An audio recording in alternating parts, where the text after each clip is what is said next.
Yo les archers, bienvenue sur cette nouvelle vidéo. Alors, vous savez ce que ça veut dire une nouvelle vidéo. En gros, donc, les dernières vidéos que je suis sorties, c'était tout le temps des épisodes de Pays sur 10. Ça veut dire qu'aujourd'hui, ben, il n'y a pas exception à cette règle. C'est un épisode de Pays sur 10. Je ne sais même plus combienième, je crois que c'est le huitième épisode de Pays sur 10. Oui, c'est ça. Le huitième épisode, donc déjà ça c'est plutôt cool. Ça veut dire qu'on arrive déjà presque au dixième épisode de Pays sur 10, qui du coup avec un peu de chance sortira dans 2 semaines. Aujourd'hui, en ce dimanche 8 septembre, cependant, vous avez le huitième épisode, du coup c'est bien que ce soit le 8 septembre.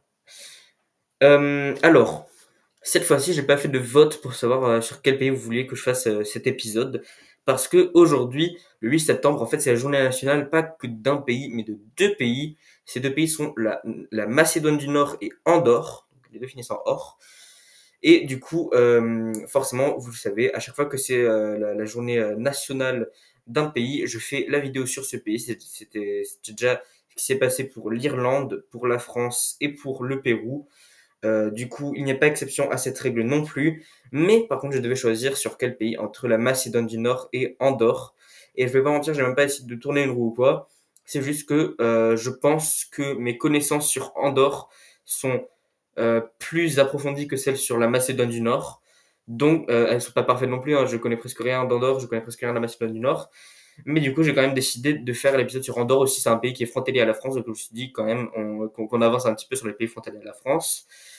Parce qu'il y a des moments où on va faire un épisode sur le Kyrgyzstan, on n'aura même pas encore fait la Belgique, et ce sera un peu dommage. Du coup, Andorre, non, d'abord, pays sur 10, si vous savez pas ce que c'est, même si je pense que si vous regardez cette vidéo, c'est probablement parce que vous savez ce que c'est, mais au cas où vous saurez pas ce que c'est, le but est très simple. Du coup, j'ai 5 critères: le drapeau, les gens, la nourriture, la sécurité et la beauté, en général, naturelle et ben, artificielle en fait, la beauté humaine, quoi, c'est ce que les humains ont fait. Et à partir de ces 5 critères que je dois noter sur 10 pour chaque pays, donc à chaque épisode de Pays sur 10, un nouveau pays que je dois noter sur ces 5 critères-là, sur une note sur 10. Et au final, j'additionne les 5 notes et je les divise par 5 pour que ça fasse un total sur 10. Et une fois que j'aurai fait le plus de pays possible, c'est-à-dire après 200, oui, ça va être long, ben, je ferai un classement du pays qui a reçu la pire note sur 10 à celui qui a reçu la meilleure note sur 10. Donc jusqu'à présent, le pays qui a la meilleure note, c'est l'Islande avec un 8,4 sur 10. Le pays qui a la pire note, je suis désolé, mais c'est la France avec un 6,6 sur 10, ce qui est pas mauvais non plus, mais c'est carrément pas ouf.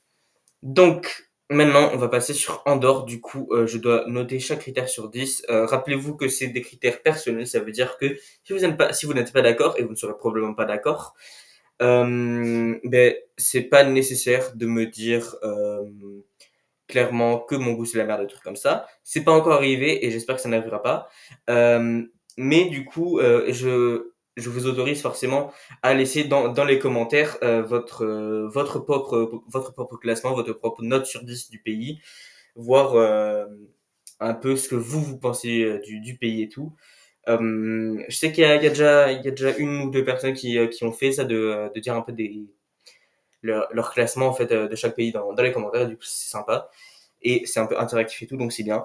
Bref, on peut passer du coup sur Andorre en commençant par le drapeau. Alors si vous ne savez pas ce que c'est le drapeau d'Andorre, du coup, c'est bleu, jaune, rouge et au milieu l'emblème, enfin les armoiries d'Andorre.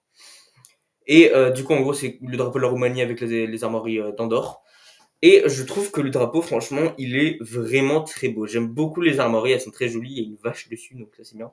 Il y a aussi du texte, mais je ne sais pas du tout ce qu'il raconte parce que je parle pas catalan. Mais c'est vrai que c'est un drapeau qui passe bien. Déjà les couleurs bleu, jaune, rouge, je trouve que c'est vraiment un mélange magnifique.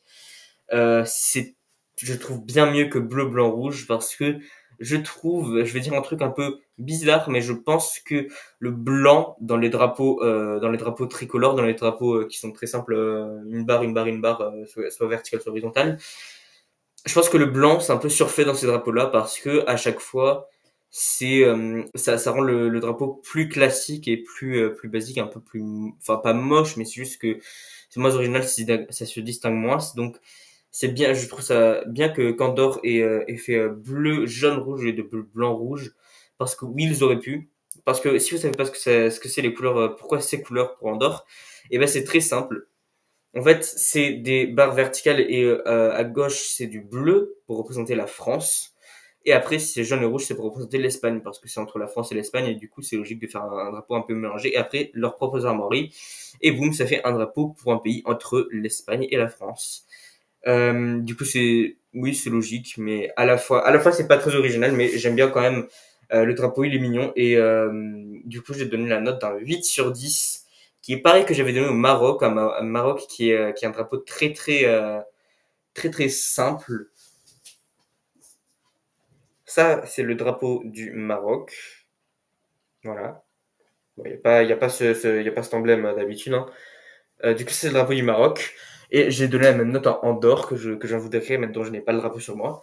Euh, alors, pourquoi je donne la même note? Parce que, en fait, dans le Maroc, il y avait un truc qui était vraiment simple mais efficace. C'est du rouge avec une étoile verte. Et même si ça peut paraître très classique, je trouve que déjà la forme de l'étoile, ça rend le drapeau 10 fois mieux. Les couleurs, elles sont vraiment très simples mais à la fois très, enfin, c'est-à-dire que si tu mets le mauvais coloris, ça va se voir direct parce que ça va pas être aussi joli. Ils ont vraiment pris le type de rouge qu'il fallait, le type de vert qu'il fallait. Ils ont mis ça, ils ont pris le type d'étoile qu'il fallait. Bref, tout allait bien, mais même si c'était un drapeau qui était forcément pas très original. Et c'est pareil avec Andorre. C'est un drapeau qui est vraiment, il y a aucun souci avec lui. Il est magnifique. J'aime beaucoup les armoiries et j'aime beaucoup les couleurs dans le fond. Mais à la fois, c'est pas très original non plus parce que ça reste un tricolore avec un emblème. C'est pas trop dur à trouver, surtout quand les couleurs signifient juste littéralement la France et l'Espagne. Donc bon, on va directement passer sur les gens. Alors les gens du coup, est-ce que les gens de ce pays, du pays dont je parle sont sympas, sont accueillants, tout ça. Alors moi je suis pas encore allé à Andorre, même si c'est pas loin de là où je vis, je suis pas allé.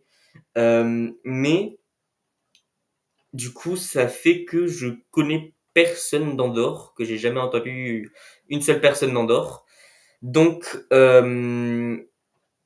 j'avoue que là, sur les critères pour les gens, j'ai un peu séché. Et j'ai pas grand-chose à dire en fait sur les gens d'Andorre parce que je connais pas en fait, je connais personne d'Andorre. C'est ça qui est un peu particulier avec les micro-États, c'est que la plupart du temps, je connaîtrai absolument personne de ce pays et c'est dur de trouver euh, comment parler des gens en fait sans connaître personne, sans savoir trouver qui que ce soit d'Andorre. Donc c'est un peu compliqué de parler des gens d'Andorre parce que je sais pas du tout comment ils sont. Peut-être que je referai un épisode sur Andorre une fois que je serai un peu après certain de mes critères. Parce que du coup la plupart de ces critères sont après faussés en fait. Il y a que le drapeau du coup qui peut pas être faussé parce qu'on peut le voir un peu en fait si on cherche littéralement drapeau Andorre. Mais les gens, je connais personne. Après la nourriture, j'ai jamais goûté de nourriture d'Andorre. La sécurité, on va en parler de pourquoi c'est compliqué la sécurité et la beauté naturelle encore une fois. Je connais pas Andorre. Bon, après ça, en vrai, c'est sympa à trouver aussi. Il faut juste chercher des photos d'Andorre et tout, donc ça va. Mais bon, pour les gens, la nourriture, la sécurité, j'ai vraiment galéré en fait à mettre une note appropriée parce que je savais pas du tout. Du coup, c'est un des épisodes qui a été les plus compliqués à faire parce que les notes, en fait, c'est très dur de savoir quoi donner à Andorre. Donc, les gens, j'ai décidé de mettre un 7 sur 10 parce que je me suis dit que il y a beaucoup de pays en fait où je connaîtrais personne et où je saurais pas comment faire pour noter les gens. Et du coup, je me suis dit que un critère de base serait en fait, enfin une note de base à partir de laquelle je peux dire non, ok, ces gens ils sont mieux que la moyenne et du coup je mettrai au-dessus de 7 sur 10. Non, ces gens ils sont un peu moins bien que la moyenne, je mettrai en dessous de 7 sur 10. Donc 7 sur 10 parce que ben je trouve que 6 sur 10 ça fait un peu trop sévère en mode oui les gens c'est un peu chiant, c'est vraiment pas quoi dire genre voilà. Alors je suis sûr qu'il y a des gens très sympas en Andorre mais pas autant pour mettre un 8 sur 10 parce que 8 sur 10 c'est vraiment pour la plupart des gens sont sympas et je peux pas dire ça d'Andorre non plus donc un 7 sur 10 moi je trouve que c'est bien. C'est c'est un peu en dessous de trois quarts des points et je trouve que en général, les trois quarts d'un pays sont sympathiques. Ça ferait ça en général, hein. C'est vraiment 70% des habitants d'un pays qui sont gentils, qui sont sympathiques, qui sont accueillants. Et c'est pour ça que du coup, je mets un 7 sur 10. Maintenant, on peut passer sur la nourriture. Alors, j'ai cherché comment s'appelle le plat national d'Andorre. Je ne me rappelle absolument pas comment il s'appelle. Et en fait, c'est un peu bizarre. C'est une sorte de bouillon avec du riz ou pas de la semoule, mais enfin avec des féculents quoi. Ça a pas l'air appétissant. Ça ressemble vraiment à un plat, à une entrée, pardon, de cantine. Euh, c'est littéralement le seul truc que je peux trouver sur la cuisine d'Andorre. Et j'ai même pas pu trouver tous les ingrédients et tout, genre la recette et tout, ça m'a juste donné, oui, les recettes de machin proches de vous. Et apparemment, il y a vraiment que à Andorre qu'on en mange, parce que ça s'appelle le truc d'Andorre. C'est tous les trucs les plus proches, c'était à Andorre. Et j'avoue que ça m'a pas forcément mis l'eau à la bouche. Donc j'ai mis la note d'un 6 sur 10 parce que 5 sur 10 la moyenne, c'est vraiment que c'est vraiment fade en gros. 6 sur 10 c'est en mode ça peut être bon, mais il faut pas avoir de grandes attentes non plus. Du coup, j'ai décidé de mettre cette note parce que franchement, je sais pas ce qu'il y a de très succulent à Andorre. Et de ce que j'ai vu, il n'y a pas grand chose de très succulent à Andorre. Donc voilà, 6 sur 10, classique. La sécurité. Alors là, j'ai vraiment galéré parce que, comme vous savez, à chaque fois, je me base sur l'indice de sécurité de tous les pays. Sauf qu'en fait, il n'y a pas tous les 193 pays. Il y en a que 163. Oui, il en manque 30. Et parmi ces 30 pays manquants se trouve Andorre, malheureusement. En fait, c'est vraiment tous les pays qui sont trop petits pour avoir un indice de sécurité. Je sais pas pourquoi les pays petits seraient plus durs à mettre une note de sécurité. Parce que, ben, j'imagine qu'il part du principe que si c'est petit, il n'y a pas beaucoup de trucs dangereux. Mais du coup, ça leur empêche pas de mettre une bonne note.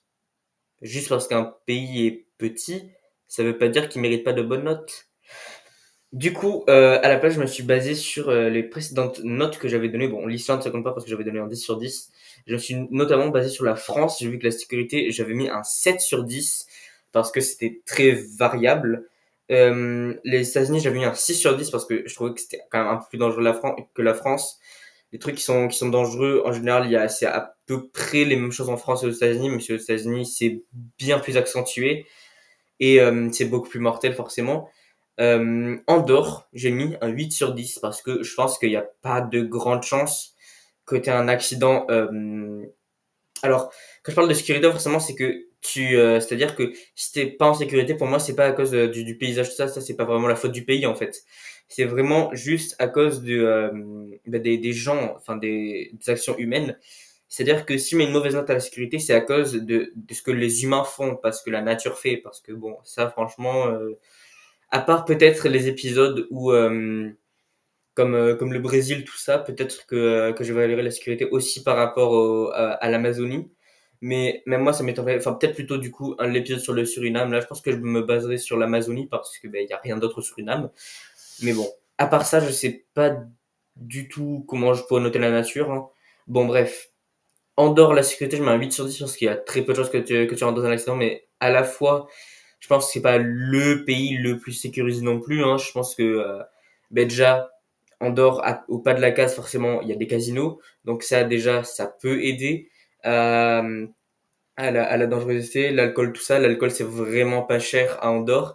Les cigarettes non plus. Donc en gros, il y a des trucs qui peuvent causer des gros soucis aux humains quand même, et qui sont peu chers. Et il y a beaucoup de Français et d'Espagnols qui vont souvent à Andorre, justement pour ces raisons-là, pour faire du casino, pour acheter des cigarettes pas chères. Et je crois aussi que Andorre a un taux de personnes qui fument assez élevé. Je crois que c'est dans les plus de 70% des adultes qui fument des cigarettes. Donc, j'ai décidé de mettre un 8 sur 10 parce que ce sera jamais aussi dangereux que la France, Andorre, hein, forcément. Mais il y a quand même, pour un pays aussi petit, Je trouve que c'est un peu exagéré le nombre de cigarettes que les gens y fument, le nombre de casinos et tout. Donc 8 sur 10. Et enfin, la beauté, du coup naturelle ou pas. Là, forcément, à Andorre, il n'y a pas une architecture de fifou, donc je me suis basé vraiment sur la nature. Et ça ressemble aux Pyrénées, parce que c'est dans les Pyrénées. Du coup, c'est très très montagneux, c'est à la fois très vert et très enneigé. C'est vraiment un endroit pour faire du ski. Et après, j'avoue que quand même l'architecture c'est assez mignon, Andorre la Vieille et tout. Pas de la case aussi, hein. Euh, Ce sera jamais aussi beau que l'Islande. Ce sera jamais aussi beau que le Maroc, je pense. Et ce sera probablement pas aussi beau que la France. Je crois que la France, j'avais mis un 8 sur 10. C'est cohérent que pour Andorre, je mette un 7 sur 10 parce que c'est jamais vraiment un pays moche. Et d'ailleurs, la beauté, en fait, c'est vraiment le critère pour relever les notes. C'est-à-dire que s'il y a un pays qui a eu vraiment, je l'ai vraiment déchiré, je l'ai mis que des mauvaises notes, je l'ai vraiment tué en fait. La beauté en général, je vais jamais mettre en dessous de 6 sur 10 parce que, et je peux pas dire d'un pays qui est moche. Il y a peut-être des pays comme le Niger et tout où je vais dire oui bon là franchement il y a absolument rien à voir. Mais je peux pas mettre de mauvaises notes pour la beauté parce qu'il n'y a pas de pays moche, il n'y a pas d'endroit moche, enfin entièrement moche en tout cas. Donc voilà, un 7 sur 10. Ce qui veut dire que le 8 sur 10 du drapeau, le 7 sur 10 des gens, le 6 sur 10 de la nourriture, le 8 sur 10 de la sécurité, le 7 sur 10 de la beauté, naturelle ou pas, ça nous fait un total de 7,2 sur 10. Si vous avez très très bien suivi les notes totales sur 10 jusqu'à présent, vous vous rendrez compte que c'est exactement pareil que l'Italie. Et du coup, maintenant, je peux venir à comment je fais en fait, si jamais il y a deux notes égales, comment je fais pour mon classement. Et ben, je vais partir sur un principe un peu de, pas vraiment de coefficient, mais presque. C'est-à-dire que je vais donner plus d'importance à, j'ai même fait un classement des critères pour le classement. Voilà. Et du coup, je me suis dit que quand même, le critère le plus important pour déterminer si un pays c'est bien ou pas, c'est pas forcément le drapeau, parce que franchement, tu vas pas habiter dans un pays parce que son drapeau il est bien. C'est pas forcément la nourriture, parce que tu vas pas habiter dans un pays parce que on mange bien. C'est pas forcément la beauté naturelle, parce que quand même, le but c'est que tu t'y sentes bien, même si c'est très joli et tout. Si le pays, à part ça, c'est nul, tu veux pas y rester. Et après, c'est les gens et la sécurité. Pour moi, les deux critères les plus importants, parce que avec des gens désagréables, des gens vraiment horribles et tu te sens qui font des choses horribles. C'est pour ça que ça va un peu main dans la main avec la sécurité aussi. T'as pas forcément envie de rester dans le pays. Et si la sécurité est vraiment nulle, je pense que c'est la raison principale pour partir d'un pays. Enfin, pas, si on enlève les politiques et les guerres et tout ça, malheureusement. Dans ces critères, en tout cas, c'est la raison pour laquelle on pourrait quitter un pays, c'est la sécurité. Du coup, c'est mon critère numéro un, du coup, la sécurité. Et si la nature disparaît en sécurité apparaît, j'irai voir les gens et tout ça. Et si vraiment, absolument toutes les notes sont pareilles, eh ben, je me baserai purement sur quel pays quand j'entends le pays, j'ai plus envie d'y aller et de dire, ah oui, j'ai envie d'aller là. Voilà. Du coup, cette fois, la sécurité, l'Italie, j'avais mis un 6 sur 10. Si vous avez retenu Andorre, j'ai mis un 8 sur 10. Ce qui veut dire que Andorre se met juste au-dessus de l'Italie en quatrième place sur 8. Ce qui veut dire que c'est quand même dans la partie, dans les 50% en haut et pas en bas du classement. Du coup, le classement jusqu'à présent, c'est en huitième position la France, 6,6. En septième position, le Maroc, 7 sur 10. En sixième position, le Pérou, 7 sur 10 également. En cinquième position, du coup, l'Italie avec un 7,2 et également avec un 7,2. En quatrième place, Andorre. En troisième place, les États-Unis avec 7,4. En deuxième place, l'Irlande avec un 8 sur 10. Et enfin, du coup, en première place, je vous ai déjà dit, l'Islande avec un 8,4. L'Islande ne bouge pas. Et je pense qu'il y a peu de chances que l'Islande se fasse dépasser très bientôt. Donc voilà, c'est tout pour cet épisode de Pays sur 10 sur Andorre. Merci beaucoup d'avoir regardé cette vidéo. Dites-moi dans les commentaires ce que vous pensez d'Andorre, quelle note vous mettriez si vous devez mettre une note sur 10. Dites-moi aussi si vous voulez des 8 épisodes de Pays sur 10 que j'ai fait, c'est lequel votre pays préféré, le pays que vous aimez le moins, avec des notes si vous voulez. Enfin bref, partagez-moi tous les avis que vous avez sur la série et sur les pays dont j'ai fait la série machin. Vous pouvez me dire dans les commentaires si vous voulez que je fasse aussi sur quel pays je voulais que je fasse au prochain épisode. Parce que bon, En général, je fais par deux choix, soit un vote euh, où, euh, où je mets quatre pays pas aléatoires, quatre pays que j'ai choisis et qui m'intéresseraient le plus personnellement pour faire, sur lesquels faire le prochain épisode. Soit si c'est la journée nationale d'un pays, comme aujourd'hui c'était le cas, du coup c'était le 8 septembre, journée nationale d'Andorre et aussi la Macédoine du Nord. Euh, Si c'est le cas, ben, je ferai un épisode de Pays sur 10 sur le pays dont c'est la journée nationale. Mais vous pouvez quand même me laisser dans les commentaires si vous avez si vous avez quelques idées de pays que ce serait intéressant que je fasse prochainement. Et je mettrai sur un peu on va dire ma liste de pays à mettre dans les votes prochainement. Donc voilà, je vous remercie encore d'avoir regardé cette vidéo. Et la semaine prochaine, peut-être du coup qu'il y aura une autre vidéo, mais je ne suis pas 100% sûr, je ne serai jamais 100% sûr jusqu'à la fin de cette année scolaire si je pourrais sortir des vidéos tous les la semaine d'après. Si c'est pas possible, je vais quand même essayer de faire bon, je vais sortir forcément les vidéos les dimanches, mais je vais quand même essayer de sortir le plus tôt possible. Mais voilà. Et du coup, sur ce, moi, je vous dis bye les papayes.